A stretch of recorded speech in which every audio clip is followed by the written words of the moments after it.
자, 안녕하십니까. 이시면 해주시는 수공장 4월 4일 수요일 모닝브리핑을 시작을 하도록 하겠습니다. 다우지수가 1%대 반등을 했습니다.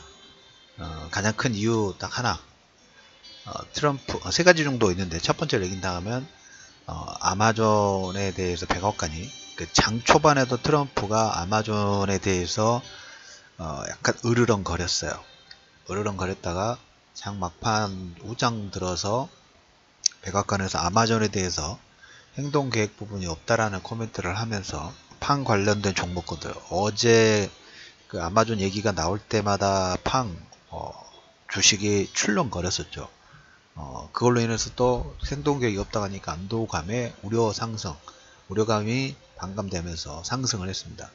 참 보면 주가도 보면 상당히 그 널뛰기 부분들이 하는 거죠. 한마디 코멘트에 따라서 트럼프의 그런 내용이 확실히 그 장을 주락파락을 하는 것 같아요. 그러면서 최근에 총기 사건 이후에 트럼프가 해외 쪽에 한미 FTA도 마찬가지고 한중, 미중, 그 다음 나프타, 장벽 이런 얘기 부분들 하면서 지지율이 계속적으로 반등을 하고 있는 것도 하나의 이런 모습이다 라는 얘기를 좀 드려보도록 하겠고, 어제 두 번째로 자동차 판매 대수, 미국 자동차 판매 대수가 전년 대비 6%대 상승 부분들이 좀 나왔어요. 특히 뭐 GM이라든지 포드, GM 같은 경우는 한 15% 정도 증가됐고, 크라이슬러가 한 13%, 도요타 한 3%, 폭스바겐도 한 13%, 현대차는 기아차가 2.5% 증가됐고 현대차는 11% 감소가 됐어요.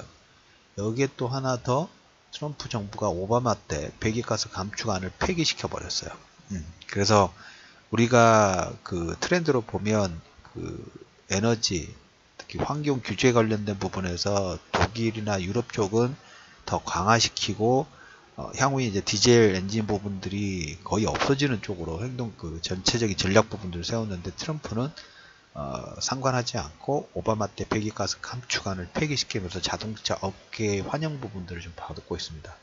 어제 이제 그 미국의 자동차 판매 대수가 전년 대비 6.4% 증가한 의미 부분들을 하나 든다 하면 증가한 이유는 당연히 있겠죠. 우리가 계속적으로 미국의 소비 관련된 부분들을 코멘트를 하고 있는데, 자동차 같은 경우에는 가격 구매 물품 중에서 가격이 상당히 좀 높죠. 많은 비중 부분들을 차지하기 때문에 가격이 비싼 이 자동차 판매가 늘어난다는 것 한편으로는 경기에 대한 최근에 이제 소득 관련된 지표 부분들의 상승과 연관성 부분들을 가지고 있다고 보시면 될 것 같아요. 그래서 계속적으로 뭡니까? 상승 부분들을 진행하고 있는, 여기에 경기가 하루아침에 올라가면 안 되겠죠. 지난달에 한 두 달 전만 해도 금리 인상 속도 부분들에 대해서 우리가 고민을 했던 게, 그때 그런 얘기를 드렸어요. 그거 걱정 짓고 꺾일 수도 있다라는 얘기를 좀 드렸는데, 금리 인상 그렇게 쉽게 안 될 것 같아요. 최근에 뭐 어떤 경기 지표 부분들 보더라도 그런 게 반영이 좀 되고 있는데, 일단 가게에서 비싼 자동차 판매를 증가를 하고 있다라는 얘기하고, 어제 한명희 연은 총재가 추가적인 금리 인상의 속도 정당화될지 의구심, 점진적인 금리 인상 부분을 주장하면서 이런 복합적인 내용 부분들이 다우지수의 1.6%, MSCI 코리아 지수도 1.8%, 그 다음에 신흥지수도 0.9% 상승, 특히 나스닥도 1% 상승을 일으키는, 그리고 유가 WIT 기준으로 65가 이제 근접을 하고 있습니다. 65하고 지금 브렌트 70달러 선이 단기 저항대 부분들을 진입을 하고 있는데 한번 뚫을 것 같아요. 참 넌센스지 않습니까? 우리가 무역 분쟁 부분들이 진행되고 이번 주에 이제 서로 중국이 발표가 나왔고 그다음 미국에도 또 추가 발표가 나온다는데, 미국의 소비 지표 부분들이라든지 가계 소득 지표 부분들을 증가를 하고 있고, 가장 민감한 유가 같은 경우에 저렇게 되면 무역 분쟁 우려감으로 꺾여야 돼요. 꺾이질 않고 있어요. 꺾이지 않고 있죠. 근데 그렇기 때문에 우리가 장중에 보는 이런 변동성 부분들은 다 소음일 뿐이라는 거예요. 근데 그 소음일 뿐이라고 보고 있으면 흔들릴 수밖에 없죠. 그래야지만 진정한 그 핵심 키워드를 보고 버티는 아니면 그걸 이용해가지고 역으로 투자 접근 부분들을 하시는 투자자가 극히 소수여야만 시장 자체가 반등 부분들이 주도할 수 있는 리더군들이 나온다는 거죠. 다 갈 수는 없어요. 자기 다 가고 거기에 어떤 키워드 부분들을 다 잡는다 하면 이건 주식시장에서 약간 또 안 어울리고 그렇게 또 잡기도 쉽지도 않죠. 그래서 그런 키워드 부분들을 좀 보실 필요가 있다. 유가가 꺾이지는 않고 65달러. 물론 다음 달 6월 달에 이제 오펙 정상회담, 오펙의 정례회담 부분에서 감산 관련된 부분들을 계속 코멘트를 하는. 그다음 미국의 다음 달 우리가 또 봐야 될 부분들은 미리 본다 하면 예루살렘 건 아직 안 끝났습니다. 다음 달 이제 이번 달하고 다음 달 정도에 우리나라 정상회담하고 트럼프 같은 경우에는 우리나라 북한과 정상회담 그리고 예루살렘 대사관 이전권 지정학적 리스크 부분들을 볼튼이라는 아주 강경파가 딱 버티고 있기 때문에 뭔가 액션 부분도 분명히 좀 나오지 않을까. 그래서 유가도 그런 측면에서 65라는 가격대, 70달러라는 가격대 돌파 부분들을 목전에 좀 두고 있다라는 얘기를 좀 들어보도록 하겠고, 어제 마감 브리핑에서 5일날 있을 벤처 펀드, 추가적으로 한번 다시 한번 얘기를 드리겠습니다만은, 그런 내용으로 일주일 사이 8개 회사가 심사 청구 부분들을 들어갔고, SK 루브리컨츠가 다음 달 상장 추진 부분들을 합니다. 상장 추진 부분들을 하죠. IP 쪽에서 뭔가 새로운 수요 부분들이 계속적으로 확대가 되고 있는 부분들을 여러분들이 잘 보실 필요가 있다라는 얘기하고, 화웨이가 작년 매출이 100조를 넘어섰어요. 100조. 전년 대비 순이익이 거의 28% 정도 증가를 했어요. 계속 여러분들 작년에 화웨이 폰, 이번에 P20이 나오는데 트리플 카메라가 나온다고 말씀드렸죠.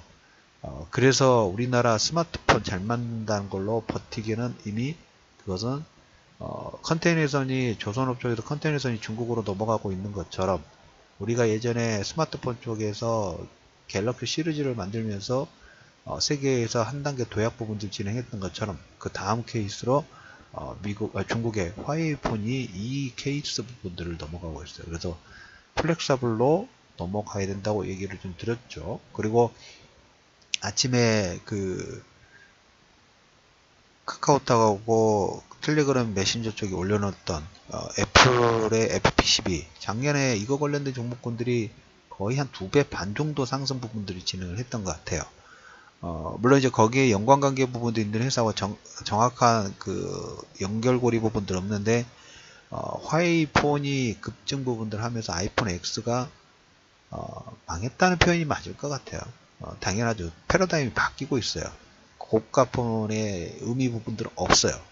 화면이 플렉서블로 되든가 아니면 이렇게 폴더블 넓은 거 있죠. 태블릿하고 같이 쓸 수 있는 가든가 완전한 플렉서블로 가든가 그래야지만 고가를 받을 수 있는 시대로 완벽하게 넘어갔다는 화웨이의 매출 실적을 보더라도 이 부분은 당연하게 좀 진행이 좀 되는 것 같습니다. 그리고 어제 LG 생활건강이 사상 최고가를 넘어섰어요. 작년 초반, 중반 그리고 방송을 시작했을 때 사드 관련된 부분에서 정점 찍었다라는 얘기를 드렸을 때에 비하면 불과 몇 개월 사이에 분위기가 완벽하게 바뀌어버렸죠. 시장도 아마 그럴 거라고 봐요. 이렇게 조종이라든지 변동성 부분들은 어떻게 보면 당연해요. 근데 그 순간순간 견디기는 쉽지가 않아요. 여러분들한테 계속 이런 얘기를 드리지만 그래서 그 견디시는 분하고 아니면 거기에서 완급 조절 하셔가지고 시장의 키워드 부분들을 가지고 어차피 우리가 끌고 가는 삼천 지수까지 끌고 가는 분하고는 분명히 차이가 날 수밖에 없다고 말씀을 좀 드렸죠. LG 생활건강의 사상 최고가 갱신 보여주는 뉴스의 뒷면을 보기는 쉽지는 않은데 보더라도 그걸 견디기는 쉽지는 않습니다. 그래서 어떻게 보면 주식 투자 부분들은 시간 투자라는 말이 그런 의미 부분하고 일맥상통하는 것 같아요. 지금 잠깐 소음이 내리더라도 소나기가 내리더라도 거기에서 소나기가 내릴 때 종목군들의 그 소나기 불안 심리 부분들을 보고 던지신 분들 분명히 있어요. 근데 그걸 받는 사람도 극히 일부가 있단 말이에요. 극히 일부가 돼야 됩니다. 그 부분 계속적으로 말씀을 좀 드릴게요. 그래서 LG생활경영 사상 최고가 갱신 부분들이 좀 나왔고, 매출의 25%를 R&D 투자를 하고 있어요. 네이버가. 저 부분은 뭐 작년에 AI라든지 로봇, 신기술 1조 이상 투자 부분들을 진행을 했고, 마지막으로 하나 더.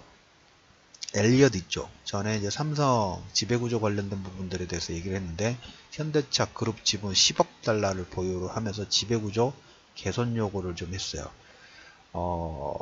저 내용은 의미가 조금 있는 것 같아요. 물론 이번에 현대모비스하고 현대글로비스하고 뭐 이런 구조 관련된 부분들 얘기가 나왔는데, 아직 몽구시에서 정의선 씨로 탄탄하지가 않아요. 그리고 그 양도세 1조 원 정도 내지만 나머지 5조 원 자금 부분의 충당 부분들이 약간 아직까지는 캐수천 부분들 일부 부분들이 좀 남아 있습니다. 현대차 그룹의 엘리엇이 10억 달러 보유를 하고 있다. 지배구조 개선 요구를 하고 있고, 삼성도 이 지배구조 부분에서 삼성생명이 보유하고 있는 전자지분 그룹, 그러니까 금융계열사들이 가지고 있는 전자지분을 어떻게 할 것인가, 상당히 좀 골치가 아플 수도 있습니다. 아직 이재용 씨가 해외 쪽에서 별다른 뉴스 플로우 부분들이 좀 없죠. 어느 하나 뭔가 하나 터뜨릴 것 같은 느낌 부분들이 있는데, 삼성 입장에서는 이 지배구조 관련된 부분도 계속 남겨진 숙제라는 얘기를 좀 드려보도록 하면서, 오늘 4월 4일 모닝브리핑에서 한 줄 요약 부분들을 진행한다면 이거죠.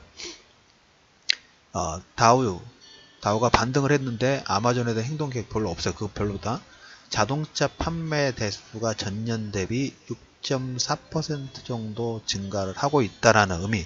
가계소득이 상당히 비싼 구매 품목이 판매 대수가 뭐 아까 크라이슬러의 지금 같은 10%대 증가 부분들을 하고 있다는 의미 부분들을 여러분 다시 한번 생각해 보시면서, 이슈맨의 주식뉴스공장 4월 4일 모닝브리핑을 마무리하도록 하겠습니다.